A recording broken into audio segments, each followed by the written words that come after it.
Guys, welcome to my official YouTube channel Atul physics classes. आज का video लेके हम हाजिर हैं। ये हमारा वीडियो जो आज पढ़ाया जाएगा भौतिक विज्ञान का तीसरा चैप्टर कक्षा 12 का वैद्युत विभव। तो वैद्युत विभव क्या होता है, सबसे पहले तो जान लेना जरूरी होता है कि वैद्युत विभव हमको पढ़ना है। तो वैद्युत विभव की परिभाषा क्या होती है, तो कहता है कि किसी परीक्षण धनावेश को अनंत से वैद्युत क्षेत्र में किसी बिंदु तक लाने में किया गया कार्य तथा परीक्षण धन आवेश की निष्पत्ति को वैद्युत विभव कहा जाता है। मान लीजिए कि कोई परीक्षण आवेश Q0 है, इसको अनंत से किसी बिंदु में लाया जा रहा है। यहाँ मान लीजिए A पर लाया जा रहा है, वैद्युत क्षेत्र में A पर लाया जा रहा है। तो वहाँ से यहाँ तक लाने में जो कार्य करना पड़ता है, कार्य को हम मान लेते हैं W। तो जो कार्य करना पड़ता है उस कार्य तथा परीक्षण आवेश की निष्पत्ति को, परीक्षण आवेश के अनुपात को, निष्पत्ति का मतलब होता है अनुपात। तो किसी परीक्षण धन आवेश को अनंत से वैद्युत क्षेत्र में स्थित किसी बिंदु तक लाने में किए गए कार्य तथा परीक्षण आवेश की निष्पत्ति को वैद्युत विभव कहते हैं। वैद्युत विभव को V से प्रदर्शित किया जाता है। वैद्युत विभव को V से प्रदर्शित किया जाता है। अर्थात ये हो जाता है, अर्थात V = W बटे Q0। Q0 भी पढ़ता है, इसको Q0 भी पढ़ा जाता है। तो एक बार फिर से परिभाषा सुन लीजिए कि किसी परीक्षण धन आवेश को अनंत से वैद्युत क्षेत्र में किसी बिंदु तक लाने में किया गया कार्य तथा परीक्षण आवेश की निष्पत्ति को अर्थात अनुपात को वैद्युत विभव कहा जाता है। तो ये तो हुई परिभाषा। वैद्युत विभव एक अदिश राशि है, बस इतनी ही। और इसके बाद में हम लोग इसका मात्रक निकालेंगे। तो वैद्युत विभव का जो मात्रक होता है वो यहाँ से V = W बटे Q0 होता है। ये फार्मूला, इस फार्मूले से अगर हम कहें तो यहाँ से हमको मिल जाएगा, कार्य का मात्रक जूल होता है, जूल और प्रति कूलाम, जूल प्रति कूलाम इसका मात्रक हो जाएगा। तथा इसको हम वोल्ट भी कहते हैं, इसका मात्रक वोल्ट भी होता है। इसका मतलब कि वैद्युत विभव का जो सूत्र होता है V = W/Q0, इसका मात्रक जूल प्रति कूलाम और इसको वोल्ट भी कहा जाता है, पढ़ा जाता है। यहाँ से आगे अगले स्टेप में हम लोग पढ़ेंगे कि वैद्युत विभव का मात्रक MKS पद्धति में तथा उसका विमान। तो कहेंगे वैद्युत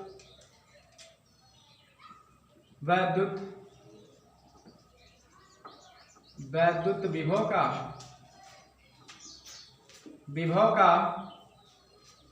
मात्रक व विमा। तो ये क्या हो जाएगा, क्योंकि हम लोग निकालना जानते हैं कक्षा 11 से कि विमा कैसे निकाला जाता है, क्लास 11 में पढ़े होते हैं। तो हमें मिलता क्या है कि हम सबसे पहले तो फार्मूला लिखा जाता है कि हम जानते हैं, क्या जानते हैं, फार्मूला जानते हैं कि V = W बटे Q। यहाँ से अगर हम तोड़ के लिखना चाहें इसको तो W = F × D होता है, बल गुणे विस्थापन। कार्य बराबर बल गुणे विस्थापन हो गया। और यहाँ से Q का जो फार्मूला होता है उसको हम लिख सकते हैं IT, क्योंकि ये भी हम जानते हैं Q = IT होता है। तो यहाँ से हम V = F × D/IT कर सकते हैं। यहाँ से अब हम क्या, हमको विमा निकालना है इसका। तो हम एक साइड में कहेंगे कि V का विमा, यहाँ से हो जाएगा V का विमा बराबर F × D बटे IT का विमा। तो इसका विमा मतलब एक साइड में अगर इसका विमा लिखे तो हमको V का विमा मिल जाएगा। तो यहाँ से हो जाएगा बल का जो विमा होता है ML T-2 और D चूंकि एक प्रकार की दूरी है इसलिए इसका विमा दूरी का होता है L, तो उसको रख दिया गया। I धारा है, उसका विमा A से होता है एम्पियर, और T सेकेंड है तो उसका विमा जो होता है वो T होता है। अब इसको अगर हम हल करके लिखें ऊपर तो यहाँ से हमको मिल जाता है, सबसे पहले हम जो न्यूमरेटर में लिखा गया है उसको हम हल कर लेते हैं। तो यहाँ से हमको मिल जाता है M यल यहाँ पर भी है तो यहाँ पर यल पर 2 हो जाएगा और टी पर -2। और आपका जो हर में है वो ए और टी, ए टी। अब इस ए टी को ऊपर ले जाएंगे तो यहाँ से हमको क्या मिल जाएगा, यहाँ से हमको मिल जाएगा यम ए इनवर्स L2 और टी पर -3। ये टी पर -2 पावर पहले था, ये टी जब ऊपर जाएगा तो -1 जुड़ जाएगा, आधार समान होता था, घातें जुड़ जाती हैं, जिसकी वजह से टी पर -3 हो गया। तो जो भी का बीमा है अर्थात वैद्युत विभव का बीमा है वो यम ए इनवर्स L² और टी -3। तो यहाँ से अगर हम चाहें तो यहाँ से हम और भी चीजें लिख सकते हैं, अर्थात हम इसका मात्रक लिख सकते हैं। तो ये तो भी का बीमा हो गया, भी का बीमा। यहाँ से हम कहें तथा v का मात्रक तो ये हो जाएगा। यहाँ हम इसको देख के लिख सकते हैं इसका मात्रक। यम क्या है, यम द्रव्यमान है, तो द्रव्यमान का मात्रक किलोग्राम होता है। तो यहाँ से हम कह सकते हैं कि किलोग्राम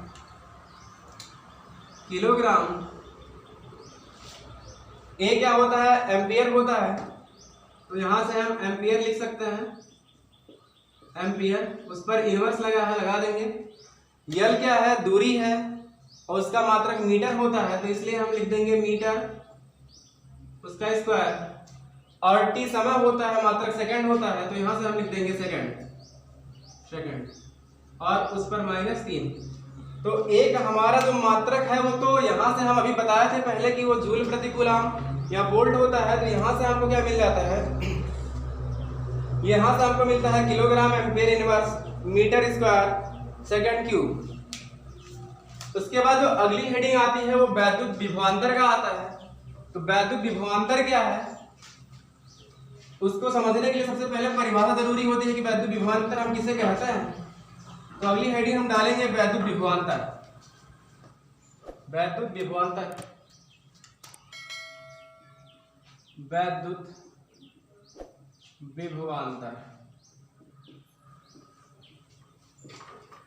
तो कहते हैं इलेक्ट्रिक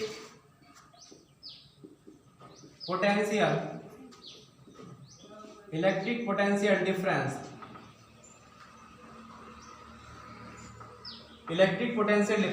तो परिभाषा ध्यान से सुन लीजिए कि वैद्युत क्षेत्र में किसी परीक्षण आवेश को एक बिंदु से दूसरे बिंदु तक ले जाने में किए गए कार्य तथा परीक्षण आवेश के अनुपात को वैद्युत विभवांतर कहते हैं। एक बार फिर से हम रिपीट कर दे रहे हैं कि वैद्युत क्षेत्र में किसी परीक्षण आवेश को एक बिंदु से दूसरे बिंदु तक ले जाने में किए गए कार्य तथा परीक्षण आवेश के निष्पत्ति को वैद्युत विभवांतर कहते हैं। मान लीजिए कोई वैद्युत क्षेत्र है और इस वैद्युत क्षेत्र में दो कोई बिंदु है, मान लीजिए दो बिंदु है, एक ए है और एक बी है।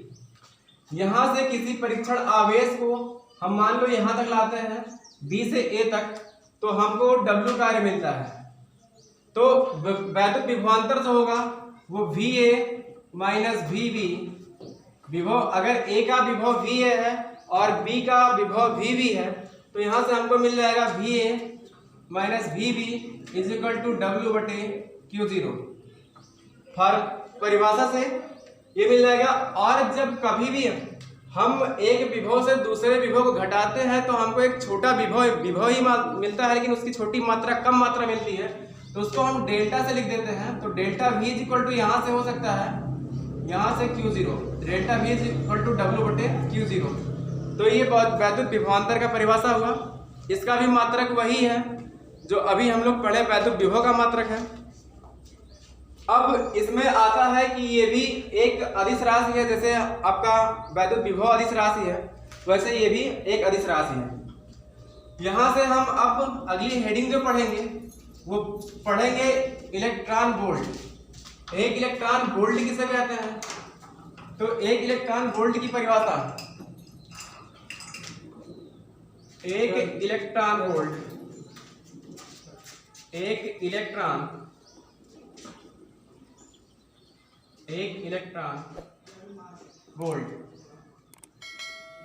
तो परिभाषा बहुत ध्यान से सुनिए। एक इलेक्ट्रॉन वोल्ट किसे कहते हैं, वैद्युत क्षेत्र में किसी इलेक्ट्रॉन को एक बिंदु से दूसरे बिंदु तक ले जाने में किए गए कार्य को एक इलेक्ट्रॉन वोल्ट कहा जाता है।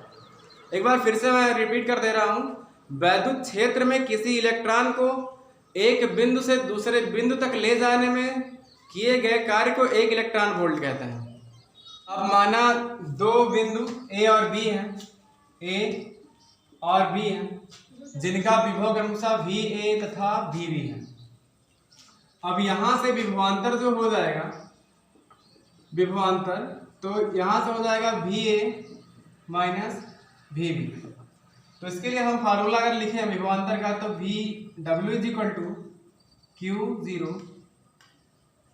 और V A minus V B, जो कि इलेक्ट्रॉन वोल्ट के लिए जो विभवांतर होता है वो 1 लिया जाता है। इसलिए हम यहाँ कह सकते हैं कि V A minus V B बराबर 1, और यदि क्यू भी हम ले लें, Q zero is equal to यहाँ से 1.6 into 10 to the power minus 19, ये ठीक बराबर होता है। तो यहाँ से हमको मिल जाएगा W is equal to 1 EV, 1 electron volt.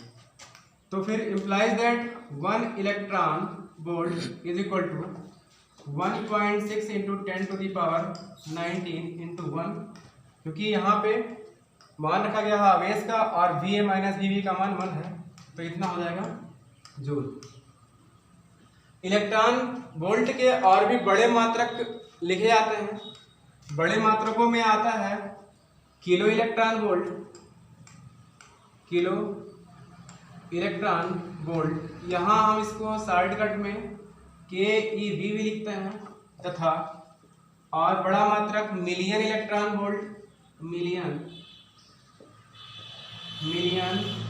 Electron volt, इसको ब्रेक हम शॉर्टकट में MeV लिखते हैं, तथा बिलियन इलेक्ट्रॉन वोल्ट भी इसका मात्रक है। बिलियन इलेक्ट्रॉन नीचे लिख देते हैं इलेक्ट्रॉन वोल्ट। इसका जो शॉर्टकट होता है वो BeV है आता है। तो आज का वीडियो बस यहीं तक। मेरा वीडियो लाइक कर दीजिए, शेयर कर दीजिए, सब्सक्राइब कर दीजिए।